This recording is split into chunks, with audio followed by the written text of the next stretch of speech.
বাকিটা ইতিহাস। এই শৈলমারী নদীতে এক সময়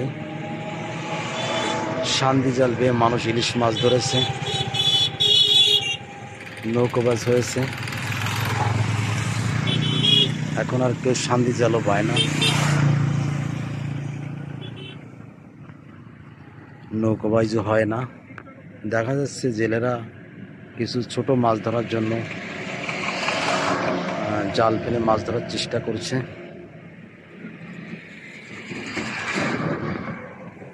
জ্বরের জন্য একটু পানি দেখা যাচ্ছে, কিন্তু জ্বর যখন থাকবে না, শুধু মরুভূমি আর মরুভূমি। এই শৈলমারী এই ব্রিজটা হওয়ার জন্য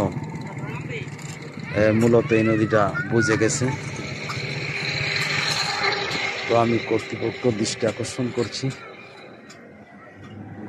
দ্রুত খনন করে নদীটাকে পুনরুদ্ধার করার জন্য। অনেক বেদখল হয়ে গেছে শৈলমারী নদী, অধিকাংশ বেদখল হয়ে গেছে। প্রশাসন দৃষ্টি আকর্ষণ করছি যাতে এই দখলদার হাতে মুক্ত করে সুন্দর একটা নদীর স্রোত তৈরি হয়, তার ব্যবস্থা গ্রহণ বিরত অনুরোধ করছি। আর নদীর নব্যতা হওয়ার কারণে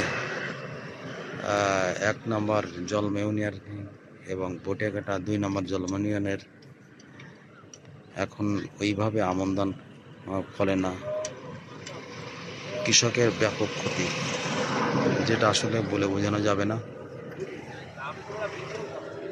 তো আমি ঘুরে ঘুরে দেখানোর চেষ্টা করছি আসলে বর্তমান যে অবস্থা।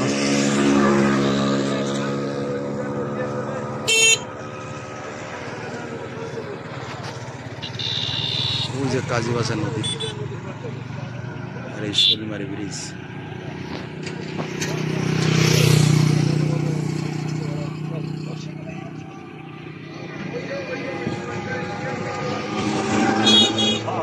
এক সময় ওখানে ফেরি চলতো, এই যে ফেরি বিকলাঙ্গ হয়ে পড়ে আছে, ফেরিটা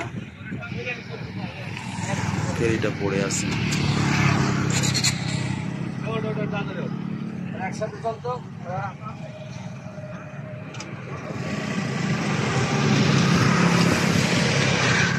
ওই যে গরু পার হচ্ছে। তো এই মুহূর্তে বিদায় নিচ্ছি, ধন্যবাদ সবাই, ভালো থাকবেন।